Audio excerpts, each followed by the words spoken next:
Hello and a warm welcome to TBC News, our top stories tonight. Government intensifies fight against plastic bags.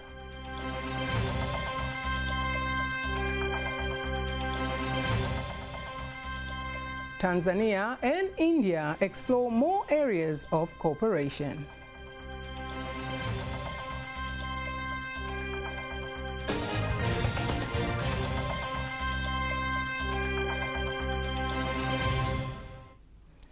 Good evening, I am Agnes Tuniga. You can also follow us live via our YouTube channel, TBC Online, and also get all the latest news through our Instagram, Facebook and Twitter pages at TBC Online.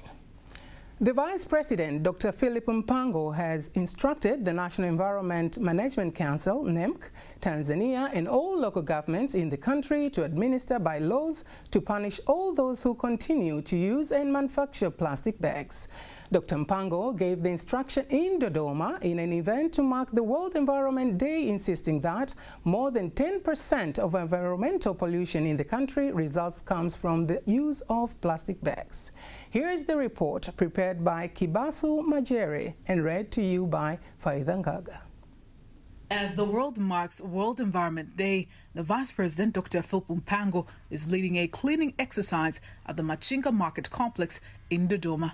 After the completion of the cleaning exercise in the market, Dr. Mpango says it is now time to put into practice all the bylaws that prohibit random disposal of waste, including plastic bags and other products that affect the environment. Takribani asilimia 80 ya taka zinazoishia baharini na katika maziwa.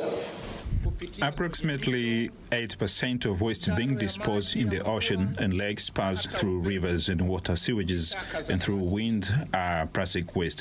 This affects organisms that live in water. Make sure you take all legal actions to those who violate these instructions.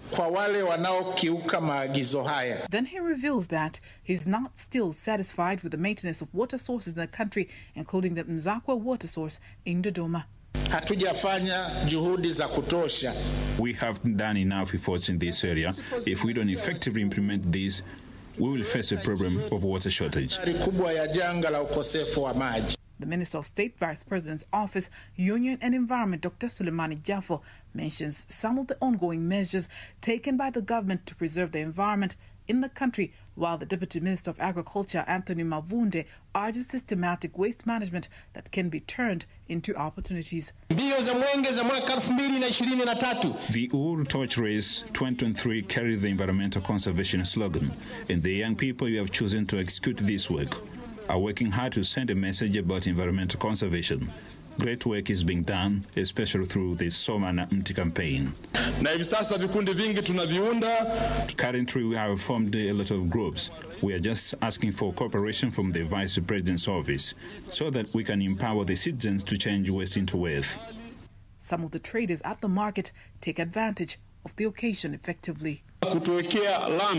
You have constructed a tarmac road around our area in order to reduce the amount of dust, because dust has many health effects. I instruct you, the director of this market, to work on all these things, both the tarmac road and the infrastructure, to protect people from rain and sun conditions. The slogan of this year's celebrations in Tanzania emphasizes on the elimination of environmental pollution caused by plastic waste. World Environment Day is celebrated annually on June 5th and encourages awareness and action for the protection of the environment. The President of Zanzibar and the Chairman of the Revolutionary Council, Dr. Hussein Ali Mwinyi, says the water sector is an important sector for the well-being of the society and for the economic development of Zanzibar. Dr. Mwinyi gave the remarks at the State House when he met and held talks with the Deputy Ambassador of India in Zanzibar, Dr. Kumar Praveen. Faida Ngaga has more details. The President of Zanzibar, Dr. Hussein Ali Mwinyi, says the revolutionary government of Zanzibar is delighted to have positive cooperation with India, which has led Zanzibar to benefit greatly with various opportunities, especially in education and health sector. Dr. Mwinyi acknowledges the government of India for the continued cooperation, mentioning the financing of water projects implemented with funds facilitated by Exim Bank of India. The water project, for example, is a very big project that we are very proud of, and we'll be happy to inaugurate this project as the minister is here during the time when it is confirmed of his schedule.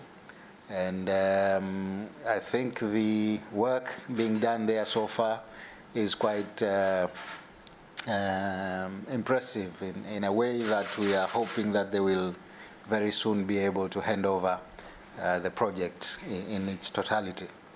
Regarding the vocational training in Pemba, we are happy that the collaboration between the two sides in vocational training is ongoing, and the fact that we are also getting a good number of scholarships to India is highly appreciated. The Zanzibar president also hinted on the construction of the Indian Institute of Technology, IIT, which is expected to be built in Zanzibar with the cooperation of the government of India. Indian Institute of Technology, we are in advanced discussions. The premises are available. I think the lecturers are already here, and we are hoping to take this forward to make sure that we get what is supposed to be a very, very good collaboration between the institute in India and the satellite campus here in Zanzibar. It is something that we highly appreciate. So I'm looking forward to meeting the foreign minister when he's here, and I will definitely want to work with him for the schedule that you have just proposed, and we'll be happy to talk to him further. Speaking at the occasion, Dr. Kumar Pravin, Consul General of India in Zanzibar, clarifies on the water projects funded by the government of India, as well as education scholarships and trainings for employees of Zanzibar, and the arrival of Minister of Foreign Affairs of India, Dr. Subrahmanyan Jaishankar, in July this year for the launch of Zanzibar water projects. In Zanzibar, we are completing our water projects and the Vocational Training Institute in Pemba. Yes. And now the IIT team was there in May, and they are discussing with Ministry of Education regarding how to set up the satellite campus in Zanzibar. And these are the projects, and in July, earlier it was scheduled for the April 8, 7 and 8 for our visiting of our foreign minister to Zanzibar, yes, and then to Dar es Salaam and Dodoma. But this is now being rescheduled to July 5 to 8. The meeting with the president of Tanzania, and there is one foreign office consultation with the Ministry of Foreign Affairs. So that scheduled date is being discussed at the higher level in Dar es Salaam and Dodoma. Cooperation between India and Tanzania continues to deepen through many implementations of various opportunities, and Tanzania is the biggest recipient of Indian scholarship opportunities than any other country in Africa as the result of good cooperation that exists between the two nations. Minister Kassim Majaliwa directs government officials, including executives of ministries and institutions, to work professionally and eliminate unnecessary conflicts at the workplace, which results into the government losing its revenues to pay for various cases when they are taken to court. The Prime Minister gave the directive in Dodoma during celebrations to mark 5 years since the establishment of the Solicitor General's Office and the launch of training for state attorneys. Here's the report. In 2018, the Solicitor General's Office was established. Now, 5 years later, the office celebrates its establishment. Various stakeholders had a chance to give few words based on their history of collaboration. Some examples of success achieved in the 5 years since its establishment. The first question is about the administration of litigation and arbitration. Until May 31st of 2023, the State Attorney General's Office office had conducted a total of 7,162 hearings. 7,025 hearings are for litigation and 137 hearings are for arbitration. In the fiscal year 2022-2023 until April 30th, 2023, the office completed 518 claims, and among those, 45 were settled through negotiation. The office also completed 15 arbitration proceedings, and among those proceedings, 6 ended through negotiation. The Solicitor General, Dr. Boniface Luhende, here elaborates various key issues done by his office. This celebration has also been attended by the Minister responsible for legal affairs in the country, who commends the office for its financial management role it plays. Wameweza kumaliza mashauri mengi. They have been able to end main disputes through peace and mediation. So they have tried not only to save costs that the government would incur in conducting those cases, but also the money that the government would pay if we lost those cases. Then the Prime Minister, who is the official guest of honor, emphasizes various things to the government officials. It is a great victory in the operation of claims that the institution provide us all. We have heard that you have been able to save money that the government would have lost if we had not won the cases. You have protected our constitution and the legal system. You have defended the complaints on the violence of human rights, land and the employment disputes, as well as the turn of various government assets that had been taken. You have been able to win their cases, and according to the available statistics, the Office of the Attorney General has won by 80% to date. This year's slogan is 5 years of the Solicitor General Office, where we came from, where we are, and where we're going, which aims at elevating how the office carries out its duties, including the way it conducts civil and arbitration cases on behalf of the government and its institutions within and outside the country. Minister of Information, Communication and Information Technology, Engineer Kundo Matthew, says the government has begun the process of exploring more effective technology that will reduce the influx of telecommunication towers in the country. He was responding to a question in the Parliament in Dodoma, insisting that the step is crucial to improve telecommunication in the country. Mkakati wa serikali ni kuhakikisha kwamba tunajiengage na teknolojia. The government has a strategy to engage in every new technology. We want to have simple technology that is capable of solving problems in various areas. Some areas may have communication towers, but they may still be facing some communication problems. The government is committed to seek for a type of technology that is based in solving these problems. The Deputy Minister of Health, Dr. Godwin Mollel, says that the government has increased accessibility of medicines for diabetes in health centers and clinics so that those who need them can access them within their vicinity.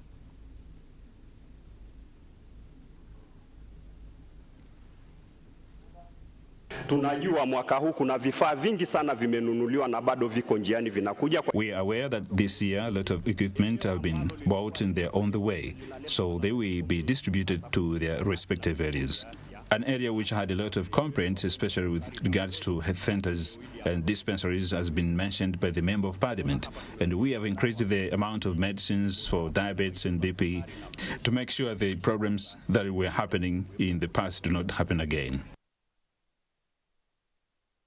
Dr. Mollel adds that the government continues to improve the infrastructure for the health sector, which includes the purchase of more advanced medical equipment. The Executive Director of the Tanzania Fertilizer Regulatory Authority, TFRA, Dr. Stephen Ngailo, says the government has already paid more than 100 billion shillings out of 150 billion shillings for the Fertilizer Subsidy program, which aimed to reduce the price of fertilizers to farmers for the year 2022-2023 farming season. Here's the report prepared by Jose Acheo, read by Apasia Rengo. The evaluation of the distribution of the subsidized fertilizers for the 2022-2023 agricultural season carried out by the Tanzania Fertilizer Regulatory Authority, TFRA, has been of a great success, and the subsidized system will continue until 2025, whereby the subsidized fertilizers will now be distributed through cooperatives. We were a bit late, but we have managed to pay 100 billion Tanzania shillings, and we expect to pay them another amount this week. We will integrate the wet subsidy system with the NIDA. We will integrate the wet subsidy system with the NIDA system because in the near future, every farmer must have his or her own identity. Since the program has been executed by the agents across the country, where there were claims of funds not being paid by distributing the fertilizers to the farmers, the government has started paying the agents after being verified. We were a bit late, but we have managed to pay 100 billion Tanzania shillings, and we expect to pay them another amount this week. Since now the fertilizers will be distributed through cooperatives, a call is being made to all cooperatives in the country. The assistant registrar should help us find reliable cooperatives because some of them have challenges. We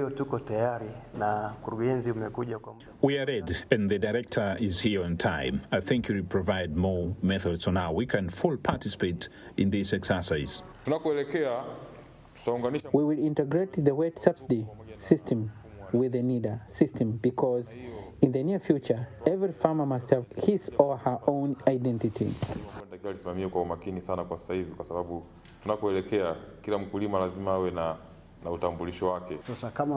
As a region, we have a plan to ensure that the registration and verification exercise is carried out effectively. 24 medical specialists are expected to start providing specialized medical services at the CMU Referral Hospital, a move that will give a relief to the locals who had to travel to Bugando in Mwanza for the same services. Here's the story in more details. Led by the President, Dr. Samia Suluhu Hassan has invested in improving the infrastructure of the health sector and medical equipment, leading to the better environment for the health services. Chief Medical Officer of the Simiyu Region Referral Hospital, Dr. Atanas Ngamba Kubi, explains more. We have at least 24 specialists. Some have come from Bugando Regional Referral Hospital. Others will come from Sekotura Regional Hospital and the Mara Regional Hospital. Therefore, we will have specialists in various fields, including gynecologists, pediatricians, and general surgeons. He calls on the residents in need in the Simiyu region to attend in order to get treatment. Basically, we are trying to find out at least 2 specialist doctors, if not one, for several types of diseases, including mental health, that exist in our areas. A resident with any problem is welcomed, and we will have the chance to be seen by a doctor and given advice. The presence of a CT scan machine has been of a great support to the residents, saving time and money. So far, we have treated about 12 patients. This has helped us and has reduced a lot of costs we are spending the first time to transfer patients from Simiyu, sending them to the regional hospital in Bugando for further treatment and CT scan tests for further investigation. Simiyu residents thank the government for the improved health services. Before this building was built, we were forced to travel all the way to Bugando, and this was very challenging, but now we thank God for this service that has been brought to us. African countries have been challenged to invest more in the energy sector to enhance trade and industrialization. The Director General for the Association of Power Utilities of Africa, POA, Engineer Abel Taylor, made the remarks in Lilongwe while speaking at the commencement of the association's 57th annual meeting. Doreen Sonani has more details. Association of Power Utilities of Africa, APOA, annual meetings bring together power utilities in Africa, regional and foreign organizations to deliberate on strategies aimed at developing the African electricity sector by making electricity more accessible and reliable to the people. Briefing the media at the start of technical committee meetings reviewing activities and projects of member companies, Director General for the association, Engineer Abel Taylor, said Africa requires massive investment in electricity power generation to facilitate the growth of industries that will in turn create jobs and bring the much-needed forex. Many countries have a challenge, how to expand the network and how to modernize the existing network. All these bring to financing issue, financement. Another is energy efficiency. In Africa, many countries have not reliable source of generation and high level of losses. We need to lower our level of losses to make more with what we have. Electricity generation company of Malawi, Egenco, is hosting these meetings for the first time, and its chief executive officer, Engineer William Liabunya, said the meetings will help member companies to share notes and experiences in managing power generation and supply in the wake of climatic challenges affecting their operations, including cyclones. You recall 2022, we had a cyclone. This year, 2023, we had a cyclone which was much stronger than the one in 2022. 2019, we had another cyclone. And before that, we had droughts. So you could see that the climatic situations are affecting us a lot. But out of it, we have learned a lot. If you recall, the cyclone 2022 had a very bad effect on us that we lost Kapicha Dam. But when you look at Cyclone Freddy in 2023, we were able to manage it because of the experience that we learned from the previous year. We applied those experiences, and here we are that we could come out of the cyclone and immediately start generating. And these are the things that our colleagues are looking forward to learn. The APWA meetings will run up to 9th June through technical committee meetings, including the scientific committee, CEO's governance and leadership forum, the executive committee meeting, and the ordinary general assembly. Before we wind up our local news tonight, let us now have a look on today's exchange rates according to the Bank of Tanzania, BOT.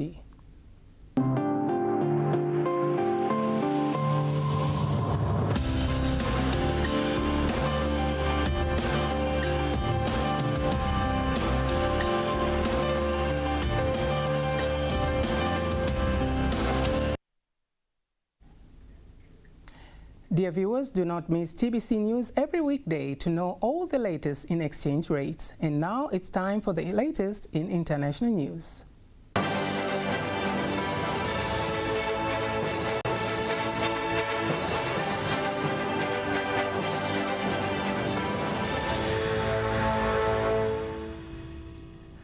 Here is international news compiled by Ramadan Impenda and read by Rose Shayo. A drug developed by AstraZeneca, if taken daily after surgery, dramatically reduces the risk of death. According to clinical trial data released in Chicago in the United States of America at the largest annual conference of cancer specialists, the pill has shown to halve the risk of death from a certain type of lung cancer when taken daily. The drug helps to prevent cancer from spreading to the brain, the liver, and the bones. The treatment, developed by the pharmaceutical group AstraZeneca, targets a particular type of lung cancer in patients suffering from so-called non-small cell cancer, the most common type, and showing a particular type of mutation.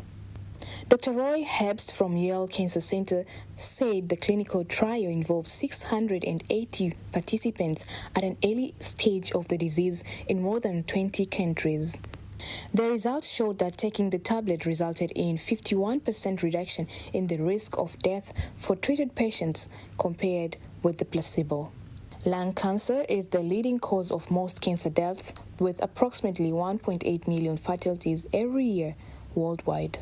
Access to health care has become more difficult for people in the capital city of Sudan, Khartoum, due to ongoing fighting between the Sudanese army and the paramilitary support force RSF. Some hospitals and medical centers in Khartoum have been closed due to shortage of staff and supply of medicines. The administration officer of the Soba University Hospital, Abdulrahman Yaya, said they were forced to close the hospital because most workers are scared to work due to safety reasons. The Sudan Doctors Union said more than 60% of Khartoum's hospitals closed since mid-April. India's official investigations into its deadliest rail crash in over 2 decades began on Monday after preliminary findings pointed to signal failure as the likely cause for a collision that killed at least 275 people and injured 1,200 people. The disaster struck on Friday when a passenger train hit a stationary freight train, jumped the tracks and hit another passenger train passing in the opposite direction near the district of Balasore in the eastern state of Odisha. Following non-stop efforts to rescue survivors and clear and repair the track, passenger and freight trains resumed running over that section of the line on Sunday night. The railway department said the first train, a goods train loaded with coal, started 51 hours after the crash. It was not immediately clear if all the tracks had been fully repaired with trains on Monday using only lines on the one side. However, relatives of the victims and the missing passengers has urged the government to conduct total criminal investigations on the accident so that to take severe steps for those responsible. And that was international news. Sports news is up next.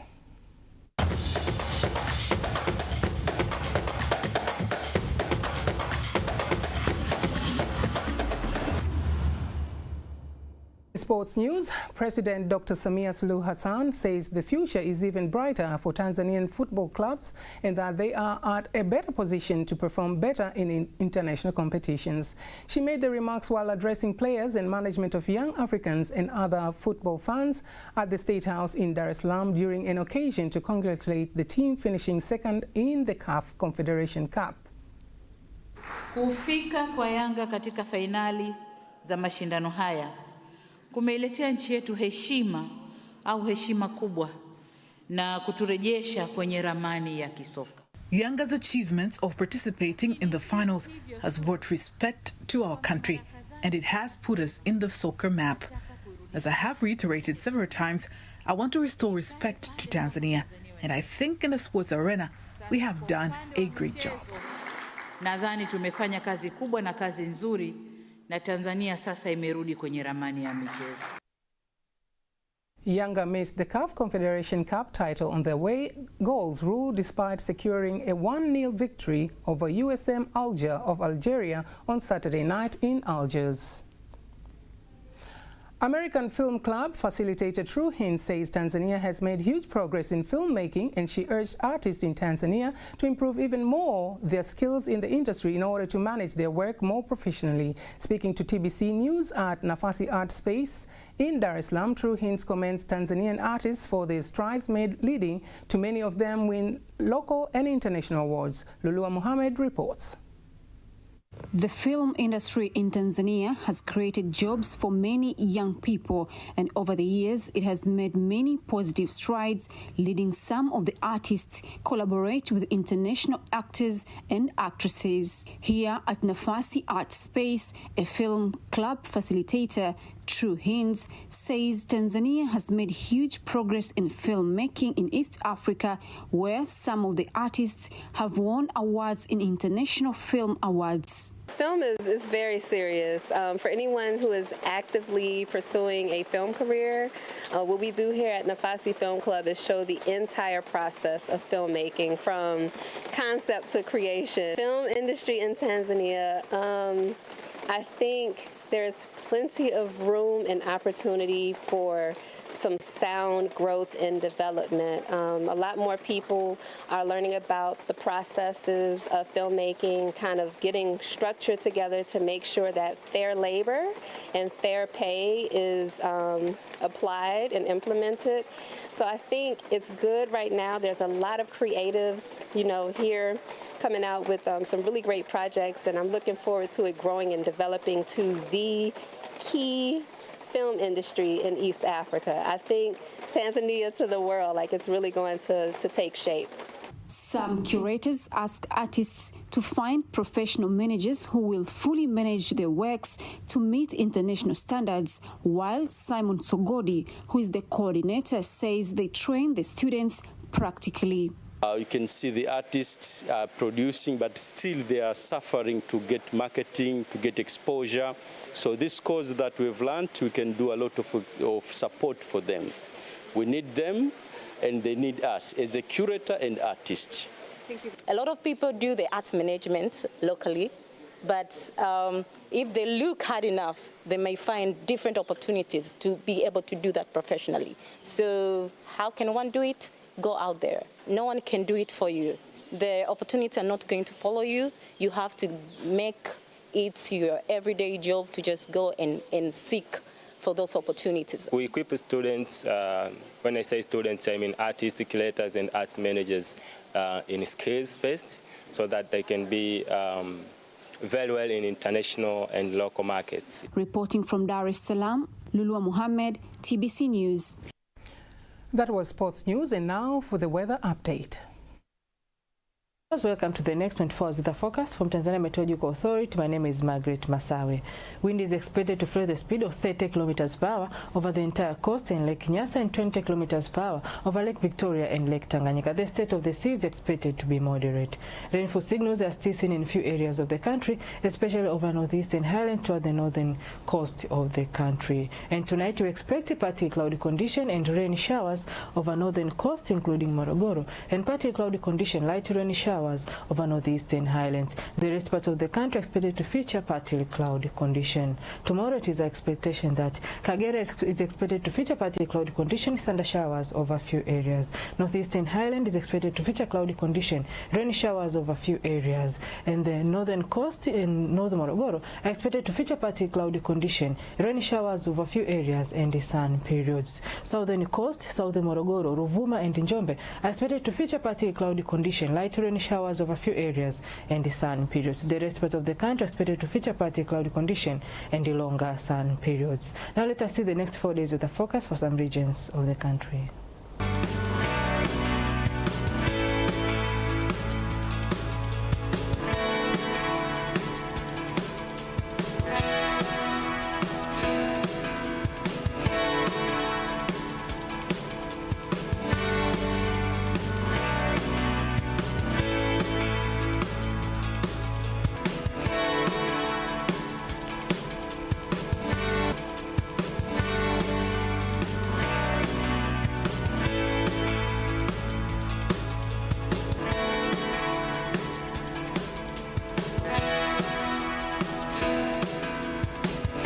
From Tanzania Meteorological Authority, we thank you for watching us. That marks the end of our news bulletin for tonight. Thank you very much for being with us. My name is Agnes Tuniga, and have a good night.